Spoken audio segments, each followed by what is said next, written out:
Magandang hapon mga kapatid. Isang mainit na pagbati po sa inyong lahat. Muli, nasa online tayo ngayong hapon. Sa susunod na linggo, kung ipapahintulot ng ating Panginoon, tayo po ay magkakaroon ng on-site o face-to-face worship muli, kagaya nga ng ating ginawa ng nakaraang linggo. Bilang paghahanda sa ating pananambahan ngayong hapon, atin mong bulayin ang sinabi ng Diyos sa Isaiah 57:15. Ako ang kataas-taasan at banal na Diyos, ang Diyos na walang hanggan. Matataas at banal na lugar ang aking tahanan, kasama ng mga nagpapakumbaba at nagsisisi, upang mabuhay ang kanilang loob at ang puso nila ay magpanibagong sigla. Ang mga salita pong ito ay akma sa mga hindi mananampalataya, maging sa mga mananampalatayang nanlalamig at namumuhay ng malayo sa Panginoon, mga nanglulupaypay dahil sa mabigat na pasanin ng problema. Bagamat maaaring wala sa sino man sa atin na aamin na sila ay nanlalamig at nalalayo sa Panginoon, ito ay isang mainam na paalaala na sa ating pagsamba, ang tinitingnan ng Panginoon ay ang ating puso at ang kanyang tinatagpo ay ang ating espiritu. At nawa, ang bawat isa ay magalak na umawit at magpasalamat dahil siya ay piniling gawing tirahan at kasama ng banal at kataas-taasan at walang hanggang Diyos. Tayo po ay magbulay sandali bago tayo manalangin. Aming Diyos, kayo po ay banal. Kayo lamang ang sakdal at makapangyarihan Diyos. Kayo lamang ang makapagkakaloob ng pag-asa, ng biyaya at ng pagmamahal na wagas. Walang bagay na di mo kayang gawin at walang dakong hindi mo kayang abutin. Isang malaking karangalan po na kami ay inyong kinalinga at ngayon ay makasasamba sa inyo. Pagpalain po ninyo ang aming pagtitipong ito at amin nawang maranasan ang kagalakang puspos dahil kayo ay aming nakasama at nakatagpo ngayong hapon. Sa pangalan po ng Panginoong Jesus, ito ang aming hiling. Amen.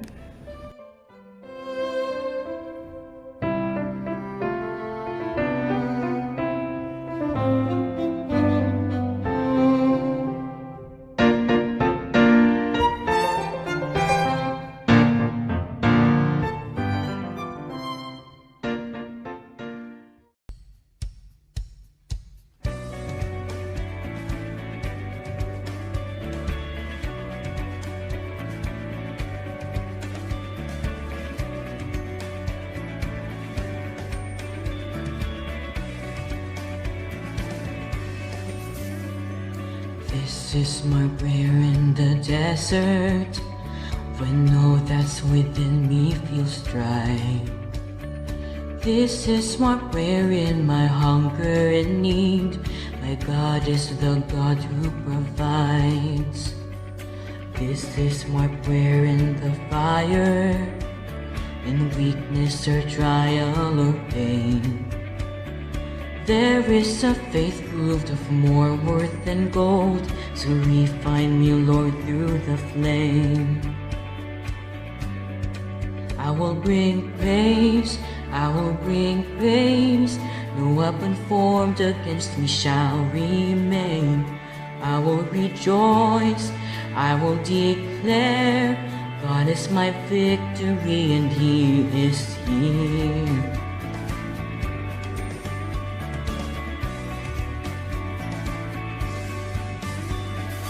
This is my prayer in the battle, when triumph is still on its way.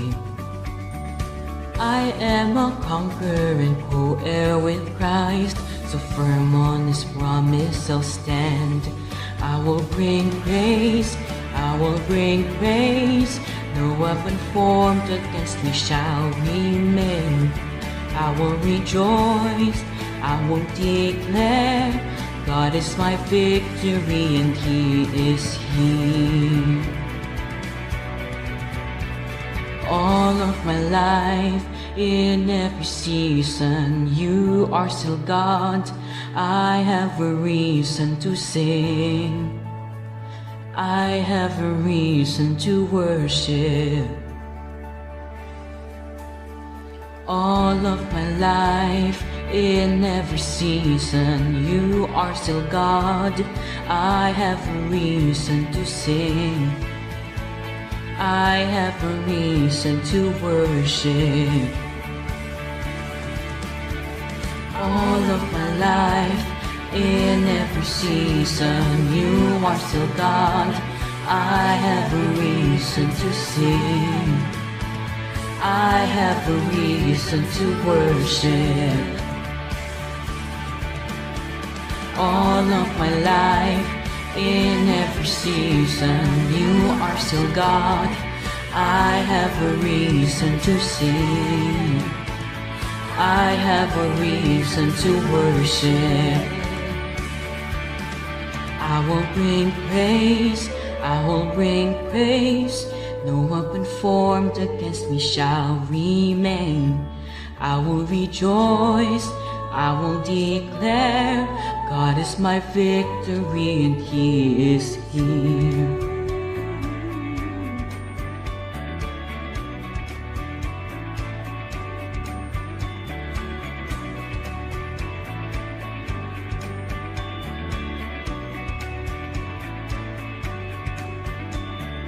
This is my prayer in the harvest, when favor and providence flow.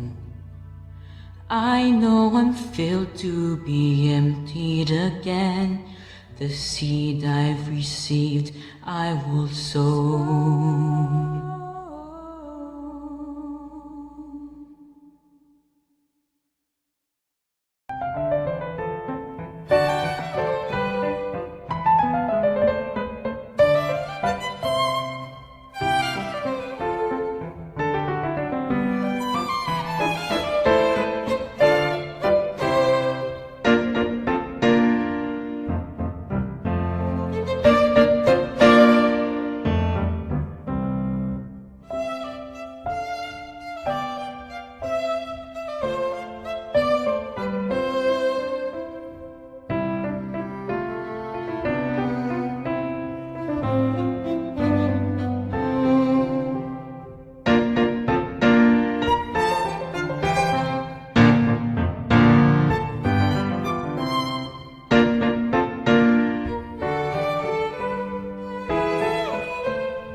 Mga kapatid, mula po sa Sambahang Kristiyano sa Sumandig, magandang umaga po sa inyong lahat.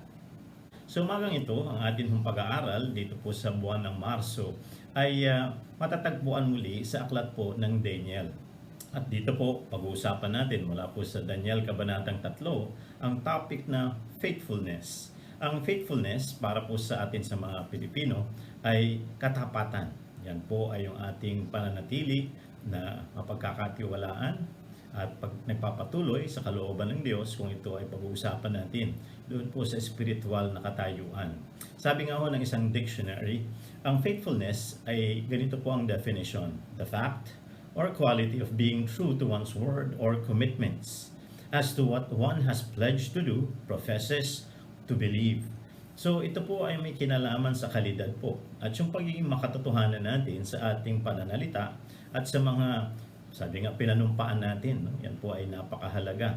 So ito po ay may kinalaman sa pagtupad, pagtugon sa mga bagay na atin hong winika, mga bagay na ating pinagkasunduan, at ito po ay malaki ang kinalaman sa ating paniniwala. So pag pinag-uusapan po natin ang topic ng faithfulness, ano po ang mahalagang meron ng isang tao? Ang sabi daw po, in order for you to continue to be faithful. Tama po yung narinig ninyo, may word na continue. Ang dahilan sapagkat ang katapatan, kung tutuusin po natin sa kalooban ng Diyos, ay hindi lamang isang pagkakataon at isang maiksing panahon na pagpapakita na tayo po ay sumusunod sa kalooban ng Diyos. May mga sitwasyon na favorable, ibig sabihin okay siya, wala ho tayong pinoproblema, pwede natin masabing tapat tayo dyan. Pero pag nagbago yan, mapanghamon at mabigat ang sitwasyon, doon po ay sinusukat din ang katapatan. At hindi lamang po yan maiksian. Most of the time, ito po ay isang lifetime commitment kung ang pag-uusapan po natin ay yung pagsunod sa kagustuhan ng Panginoon. So ang kailangan natin ay yung tinatawag na strength of will. So yung tibay po ng kalooban na yung atin hong mga sinabi, paninindigan natin. Yung mga alam nating tama at totoo, ipagpapatuloy natin kahit ano pa po ang dumating ng mga sirkumstansya. Pasukin po natin ang mga talata mula po sa Daniel chapter 3 at sisimulan po muna nating basahin sa verses 1 and 2. Ito po ang sinasabi sa English. King Nebuchadnezzar made an image of gold, 60 cubits high and 6 cubits wide, and set it up on the plain of Dura in the province of Babylon. He then summoned the satraps, prefects, governors, advisors, treasurers, judges, magistrates, and all the other provincial officials to come to the dedication of the image he had set up. Alam nyo, pagka tinignan po ninyo itong aklat ng Daniel, ang leader po dito na unang pinapakilala, isang tagapanguna ho sa imperyo ng Babylonia ay si Nebuchadnezzar. At alam naman po natin, ang leader na ito ay isang uri ng leader na pwedeng i-consider na magaling. Pero kung ang pag-uusapan po ay yung kanyang pagkatao, medyo makulit po ito. At yung kanyang katigasan ng ulo, dahil siya po ang namumuno kung ano gusto niya masunod. Ang isa po sa kanyang naisipan ay magpatayo ng mataas na rebulto. Ito po ay sabi nga ay gawa daw sa ginto. At pinatawag niya ang lahat ng kanyang mga opisyales sa probinsya ng Babylonia at ang kalakip ng mga nasasakupan upang sila po ay pumunta sa isang seremonya kung saan ito pong kanyang rebultong ipinatayo ay kanilang kilalanin at ang gagawin po nila ito ay kanilang yuyukuran. Malamang ito po ay merong dalawang dahilan. Pagpapakita na yung pananampalataya ng Haring si Nebuchadnezzar, gusto niya ang lahat, ito rin ang paniwalaan at ito rin ang kanilang, sabi nga natin yuyukuran. Pero may pangalawa, posible daw na ito ay kanyang pamamaraan para maipakita ng mga tao sa kanya at malaman niya kung sila ay sumusunod sa kanyang mga utos. Na pinagtipon doon ang maraming mga tao, naglagay siya ng rebulto, inutusan niya na sila ay magsipagyukod sa rebultong ito. Pag yumukod sila, yan ay pagpapatunay ng loyalty, katapatan sa kanya, at yung kanilang obedience, pagsunod sa kanyang kagustuhan. So dito po makikita natin, pag tayo ay magtatapat, lagi nating asahan, merong challenge. Ano ho bang dapat pagkatapatan ni Daniel? Ang kanyang pagkakatapatan ay ang kalooban ng Diyos. Alam niya na ang kalooban ng Panginoon ay naglalayon na siya ay sumunod at kumilos araw-araw sa sinasabi ng salita ng Diyos. At ang ilan sa mga bagay na nasasaad sa banal na kasulatan ay hindi niya ikokompromiso ang kanyang, sabi nga natin, buhay na ito'y maglilingkod sa iba pang mga Diyos-Diyosan. Ito ay dedicated, nakatalaga lamang sa tunay at buhay na Diyos. At dito nga po ay may hamon, dahil may hari na ang kanyang kagustuhan dapat lahat ay sumunod.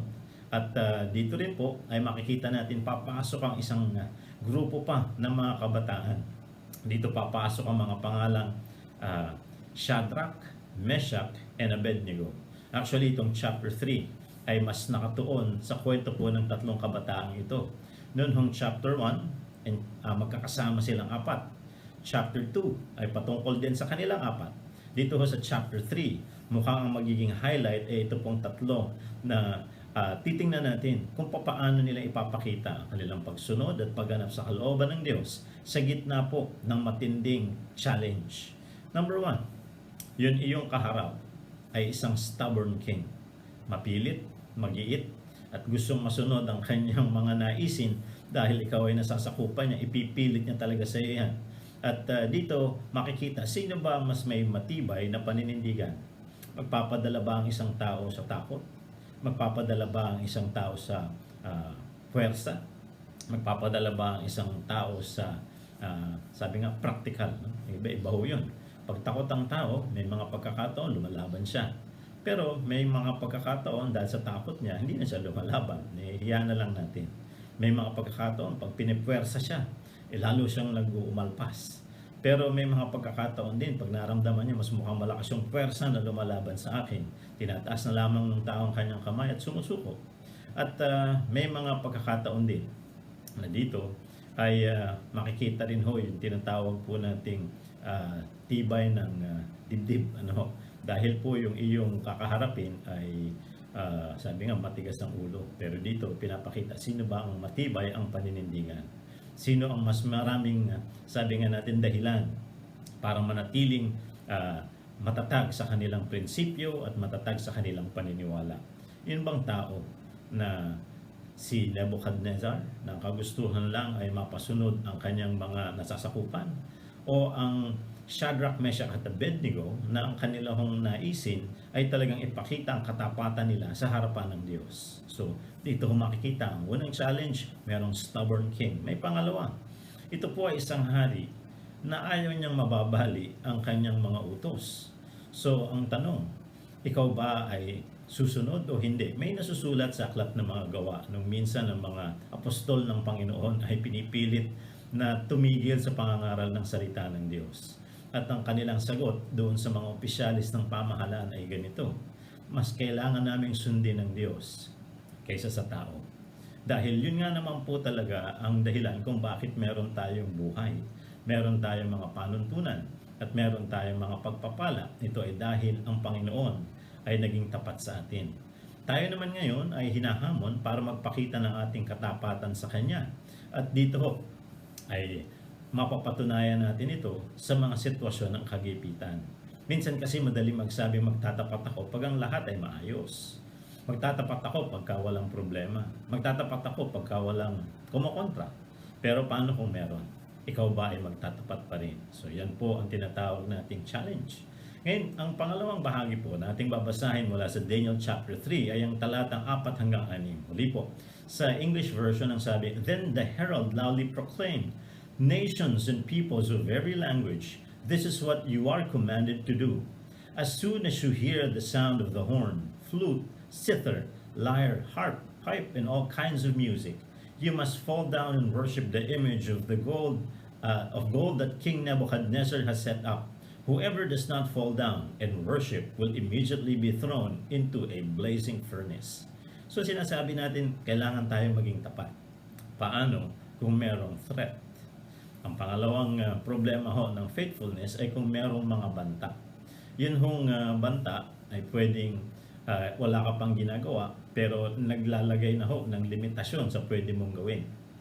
Ibig sabihin, hindi pa nagaganap ang konfrontasyon, pero nandyan na ho ang pagpapaalam na kapag hindi ka sumunod o kaya ikaw ay sumuway, ganito ang posibleng kahinatnan, kalabasan, mangyari o parusa. So unang bagay, ang commandment na atin hong nabasa dito, ay in-announce ng herald. Ito po yung pinakatagapagsalita ng hari na itong imahe ay dapat na yukuran. Galing po ito sa pinakamataas na panunungkulan. Usually, pagka ho ang utos ay galing pa sa mababang mga tagapagpasunod, nahahamon pwedeng kontrahin. Pero pag nanggagaling na sa hari, lalo na sa mga sinaunang panahon, ito na yung final authority at meron silang absolute authority. Ibig sabihin, kayong kasabihan ng utos ng hari ay huwag babaliin o hindi dapat mabali, ay totoo po sa dating mga sibilisasyon. Ito ang nag-uutos na pagkatapos tumugtog ng mga instrumento, sabay-sabay sa pagbibigay ng announcement, yuyukod ang lahat. So obviously, pag yumukod ka, wala kang problema. Pag hindi ka yumukod, ay malaki ang problema mo. Ngayon, ang siguro iniisip ng iba, yuyukod lang naman, yumukod, pero wala namang puso't isip ko ron. Pero tandaan po ninyo, ito naman kung si Nebuchadnezzar, wala siyang pakialam dun sa iyong puso't isipan. Ang mahalaga, gawin mo yung gusto niya. So, yun po ang ibig sabihin na kinakailangan mong gawin ang utos ko. Sa harapan ng Panginoon, pag ikaw ay merong gagawing pagyuko, dapat kasama ang puso at isip mo. At kung ikaw naman ay magpapatunay din na hindi ko gagawin ang taliwas sa iyong kalooban, Panginoon, ito ay may kinalaman din ang iyong puso't isipan na nilalabanan mo ang anumang puwersa, ang anumang banta na magpapagawa sa iyo ng labag sa kautusan ng Diyos. Pag ginawa mo ang isang bagay na labag sa kanyang kalooban, ay para mo na ring ipinahiwatig sa Panginoong Diyos na hindi ka willing to totally show your faithfulness to Him. No? Kasi kinakailangan pa sa faithfulness ay total. Ibig sabihin, kabuuan. Hindi lang yan yung iyong pagkilos, kasama ang iyong isip, ang iyong kalooban, sa lahat ng pagkakataon. May pangalawa, ang pagsamba ho dito ay pagsamba sa isang imaheng gawa sa ginto. Ngayon, siguro sa sinaunang panahon, ang ginto ay nagre-represent sa isang mahalagang metal, mamahalin, at kamangha-mangha. Dahil dati ho, kaya lalong naging sikat ang ginto dahil kaya niyang pabandahin or ma-reflect ang sinag po ng araw. No? Dahil pagka ang ginto po ay talagang maayos ang finish, talagang ito po ay nagniningning, no? Lalo na pag tinatamaan ng sikat ng araw. Well, yung ibang mga tao very much willing, no? May mga tao literally sa ginto nabubuhay. May mga tao na ang ginto ang nagpapatakbo ng kanilang ambisyon. Pero ang tanong, ano ba ang gusto ng Diyos? So ito ay sa pagitan ng iyong loyalty. Ikaw ba ay susunod sa hari, sa kanyang imahe ng ginto, o sa buhay na Diyos? At may pangatlo, ito ay meron hong banta. Ang banta ho dito ay susunugin ka ng buhay. Alam niyo po yung mga haring gustong magpasunod ng kanilang mga nasasakupan, nag-iimbento yan ng pamamaraan ng papasakitan yung tao na makikita ng iba para matakot ang lahat at sila po ay makondisyon ng magpasailalim sa kanyang panunungkulan. No? Eh dito ho, hindi ka basta-basta papatayin. Ikaw po ay susunugin ng buhay. So yun po ay hindi ho biro na sirkumstansya. So mapapaisip ka, ako ba ay susunod? Ako ba ay tatanggi? Maninindigan ba ako? Dahil ngayon nakikita mo kung ano yung posibleng kapalit. Ang kapalit, hindi lamang na ikaw ay masasaktan, at medyo may ilang minuto rin siguro yan, no? Na ikaw ay masasaktan sa init. Ikaw ay mamamatay, mawawala ang iyong buhay. So kalakip niyan ay maraming mga tao siguro ang talagang mag-iisip na lang na susunod. No? Pero tatandaan natin, ang katapatan ay nahahamon ng mga banta. Ngayon tingnan natin ang isa pang set ng mga verses. Ito naman po ay sa verse 12. No? Ang sabi po dito sa Daniel 3:12, "But there are some Jews whom you have set above the affairs of the province of Babylon, Shadrach, Meshach, and Abednego, who pay no attention to you, your majesty. They neither serve your gods nor worship the image of gold you have set up." So dito po sa talatang ito, no, meron hong mga kaduktong na mga talata yan eh. Nagpapakita na merong opposition. Pagka ikaw ay nais magtapat, meron talagang kokontra. Pwedeng sila ay magsasalita. Pwedeng sila ay gagawa ng paraan para yung iyong gustong matupad at ang gustong paninindigan ay kanilang kontrahin o tuligsain. No? Ang tanong, mas matibay ka ba kumpara sa iyong opposition? Sino ang opposition dito? Kung tutusin, pag binasa ninyo yung chapter 3, hindi mo nakita ng personal ni Haring Nebuchadnezzar nung simula na hindi yumukod yung tatlong kabataan si Shadrach, Meshach at Abednego doon sa pinayuyukuran niyang imahe at sila ay sumuway sa kanya. May mga ibang lahi, tinuro sila sa hari at inipit pa yung hari sa kanilang pagsusumbong. Hindi hubat ang sabi ninyo, kinakailangan sumunod ang lahat, na kapag ka hindi sumunod ay itatapon sa mainit na pugon o susunugin ng buhay. At hindi lang yan, nung sila isinumbong sa harapan pa ng ibang mga opisyalis na maglalagay sa hari sa pagkapahiya. So dito ho makikita natin, no, ang opposition, yung mga tao na gusto na itong tatlong lalaki na ito ay gawin yung gusto ng hari or ay ilagay sila sa peligro or pahamak. May pangalawa, yung akusasyon po ay hindi biro, seryoso. Sa harapan po ng mga opisyalis, sa harapan ng hari, doon nila binanggit. At binanggit pa nila, no, yung karampatang kaparusahan kung hindi susunod. At yan na nga, no, pag kami nag-o-oppose sa atin, merong nag-o-oppose na minsan, mababang uri lang, di ba? Katulad sa paninindigan mo sa pananampalataya. May mga times, papahiya ka. May mga times, lalaitin ka. Pero hanggang doon lang, sabi nga mga salita. Pero may mga pagkakataon, sasaktan ka. At mayroong mga pagkakataon talagang manganganib ang buhay mo. Kaya nga na-inspire tayo, na-encourage ng mga tao na kahit po lumagay na sa bingit ng alanganin, ay kahit po sa Biblia, no, may mga nagbuwis ng buhay sa paninindigan, hindi nila ikinompromiso ang kanilang paniniwala at pagsunod sa Diyos, sinahangaan natin. Yung iba nga'y tinawag pa mga bayani ng pananampalataya. At dito, yun ang ginugusto ng Panginoon. Yun yung mga pinapahalagahan sa pananampalatayang Kristiyano. So itong si Shadrach, Meshach at Abednego, ano kaya ang kanilang magiging pagkilos? Dahil nga hindi biro ito. Pero yun nga ho, no? Kasama doon sa opposition ay paparusahan sila. At ano ang ginawa ng hari? Pinatawag uli yung mga musicians, pinatugtog sa harapan ng mga opisyales at sa harapan niya, o sige, pagkatas ng tugtog, yumukod kayo. Kung sila susunod sa pangalawang pagkakataon na ito, palalayain marahil sila eh. Pero sila'y sumagot, no? At makikita natin sa pamamagitan ng kanilang tugon sa hari kung ano ang kanilang posisyon sa kanilang buhay. Magtatapat ba o hindi? Talatang 16 hanggang 18. Ito po ang nasusulat dito. Shadrach, Meshach, and Abednego replied to him, King Nebuchadnezzar, we do not need to defend ourselves before you in this matter. If we are thrown into the blazing furnace, the God we serve is able to deliver us from it, and he will deliver us from your majesty's hand. But even if he does not, we want you to know, your majesty, that we will not serve your gods or worship the image of gold you have set up. Grabe yung pananalita nitong tatlo na ito. Sabi nila, alam niyo naman po kung ano ho ang aming paniniwala. Ano? So sinasabi nila, hindi sila yuyukod sa harapan ng hari, sa harapan ng mga opisyales. At ito nga ho, no, kanilang sinasabi, ililigtas kami ng Panginoon. At kung hindi man niya kami ililigtas, gagawin pa rin namin ito. Grabe yung katapatan nitong tatlo na ito. Ano ho? Siguro kung ang iniisip mo, may takas pa dito sa pananakit at pagpatay sa inyo, siguro maisip natin na siguro alam nila yan, kaya ganyan na lang.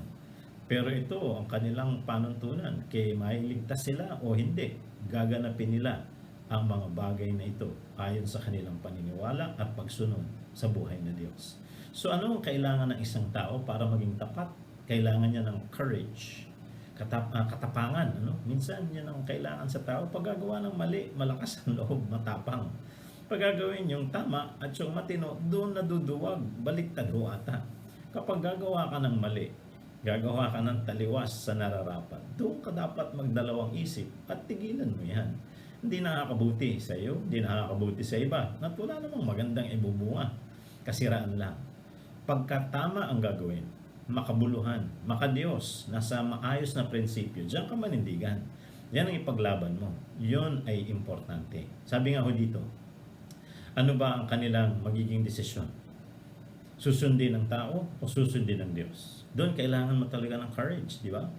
Dahil minsan sinasabi ng iba, well, yung Diyos naman ay nasa langit, ang mga tayo na nandito sa harapan ko at mararamdaman ko ang kanilang gagawing pananakit at panunupil sa akin, naintindihan naman siguro ng Diyos.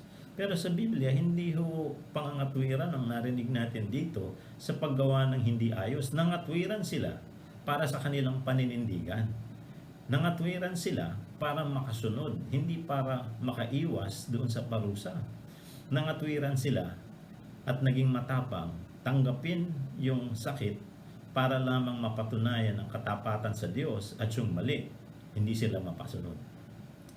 Hindi ho madali ang maging tapat sa Diyos. Madaling sabihin, pero pag nahahamon, hindi ho madaling ipamuhay. Pero dito nga ho, ito ang tunay na courage na ipinakita ng tatlo. Pangalawa, yun hong paghagis sa kanila sa loob ng pugon, exaggerated ho. Pag pinansin ninyo, nakatala dito sa Daniel, pinag-init ng 7 beses yung pugon. Mainit na siya ng minsan ng pagpapainit. Yung 7 beses, ibig sabihin, sobrang init na ito. Ito yung klase ng init na tutunaw na ng bakal. At pinahuli sila sa mga matitipon ng sundalo, mga men of valor or mighty men. At yung pagkakabigkis sa kanila, talagang hindi makakatakas. Pag binasa niyo yung detalye, nakabigkis na yung mga kamay at paa, pati yung buong katawan. At inihagis doon. Sa sobrang init ng pugon, yung mga sundalo po na naghagis, namatay na doon pa lang sa labas. So kung yung mga naghagis ay namatay na, lalo na siguro yung inihagis sa loob, yun na marahil ang kanilang kahihinatnan. Pero ano ho ang kanilang naranasan? Mamaya po makikita natin yan. So Tingnan natin po ang patuloy nito. No? Sa verses 24 hanggang 25 ng Daniel 3, ito po ang kinamangha ng hari na pinaka-oposisyon sa pananampalataya ni Shadrach, Meshach at Abednego. Then King Nebuchadnezzar leaped to his feet in amazement and asked his advisors, "Weren't there 3 men that we tied up and threw into the fire?" They replied, "Certainly, Your Majesty." He said, "Look, I see 4 men walking around in the fire, unbound and unharmed, and the 4th looks like a son of the gods." Minsan, tuwan-tuwa tayo sa mga kwento ng Biblia na may mga di pangkaraniwang mga ginanap ang Panginoon. Pero nangyari yan dahil mayroong di pangkaraniwang mga lingkod na nagpakita ng katapatan at pagnanais na sumunod sa Kanya. Doon ho nagaganap ito eh. At dito, ano po ang ating mga mapapansin? Ang kailangan po ay tandaan natin, when you follow God, when you serve God, you will experience redemption. Yung Kanyang pagtubos, ang Kanyang pag-iingat. Paano ho nila naranasan at nakita sa kanilang buhay? Una, inihagis sila, namatay naghagis, nandun sila sa apoy, naglalakad. Ang pangalawa, sabi ng hari, 3 hinagis, ba't 4 yun nakikita natin doon sa aninag ng apoy? No? Ang presensya ng Diyos ay sumaka nila. At pangatlo, pagkatapos noon ay pinalabas sila ng hari, kahit amoy man lang daw ng usok, wala sa kanilang mga katawan. Ang ibig sabihin nun ay complete preservation of God. No? Buong buo ang pag-iingat na ginanap ng Panginoon sa kanila at nakapagpatunay sila ngayon sa pagiging dakila at buhay ng Diyos ng Biblia. Imagine nyo yan. Kung sila po ay nagkompromiso, wala na itong mga eksena ito. Kung sila ay nagkompromiso, wala tayong binabasang inspirational stories ngayon. Kung wala silang ganitong paninindigan, ay hindi natin makikita yung ganitong di pangkaraniwang pagkilos ng Diyos sa kanilang sitwasyon. So tatandaan natin mga kapatid, tayo rin pwede makaranas ng mga pag-iingat, proteksyon at pagpapatotoo sa Panginoong Diyos. Pero nagsisimula ang lahat sa katapatan. So ito po ang huling mga talata na natin nung titingnan from verses 28 to 30 ng chapter 3 ng Daniel. Then Nebuchadnezzar said, "Praise be to the God of Shadrach, Meshach, and Abednego, who has sent his angel and rescued his servants. They trusted in him and defied the king's command, and were willing to give up their lives rather than serve and worship any god except their own God. Therefore I decree that the people of any nation or language who say anything against the God of Shadrach, Meshach, and Abednego be cut into pieces, and their houses be turned into piles of rubble, for no other God can save in this way." Then the king promoted Shadrach, Meshach, and Abednego in the province of Babylon. Pag nagtapat ka, there are rewards. So kailangan mo ng courage para ka maging tapat. Pagka pinakita mong katapatan mo, papakita ng Panginoon ang kanyang redemption, kanyang pagtulong at pagtubos sa iyo, at sa iyong pagganap ng kalooban ng Diyos. Remember, faithfulness will reap the proper rewards. May mga gantimpala. Ano po ang mga gantimpala? Una, yung pagliligtas ng Diyos sa kanilang buhay. Yun ang pangunahing reward dito. Nakita mong gumalaw ang Panginoon at kayo ay tinulungan. Pangalawa, binigyan sila ng promotion. At yung mga ito na kung i-consider siguro yung mga suwail sa utos ng hari sa harapan ng marami, ang ending nabaliktad. Binigyan pa sila ng promotion dahil sa kanilang paninindigan daw para sa kanilang pagsunod sa Diyos. At may pangatlo, yung hari nagkaroon ng opportunity na itanghal ang buhay na Diyos at sabihin sa mga taong walang magsasabi ng anumang masamang mga salita patungkol sa buhay na hari ng Israel, ng buhay na hari ng Biblia, dahil po sa patotoo ni Shadrach, Meshach at Abednego. Yon ay napakahalagang reward, no? Na ikaw ay nakapagdulot ng kaluwalhatian at kapurihan sa Panginoon. So mga kapatid, tatandaan po natin, faithfulness, ang pagtatapat sa Diyos ay hindi lamang po minsan. Ito ay palagian sa ating buhay. Hindi sa maiksi ang panahon lang, kundi yung actually sa buong buhay natin, sa maganda man sitwasyon, mapanghamon na sitwasyon, tayo po ay magpapakita ng katapatan. And remember, para ito ay maganap, kailangan ng faith, pagtitiwala sa Diyos, and strength of will, tibay ng kalooban, para makapanindigan sa kagustuhan ng Panginoon. Pagpalain po kayo ng Diyos, at muli po, magandang araw.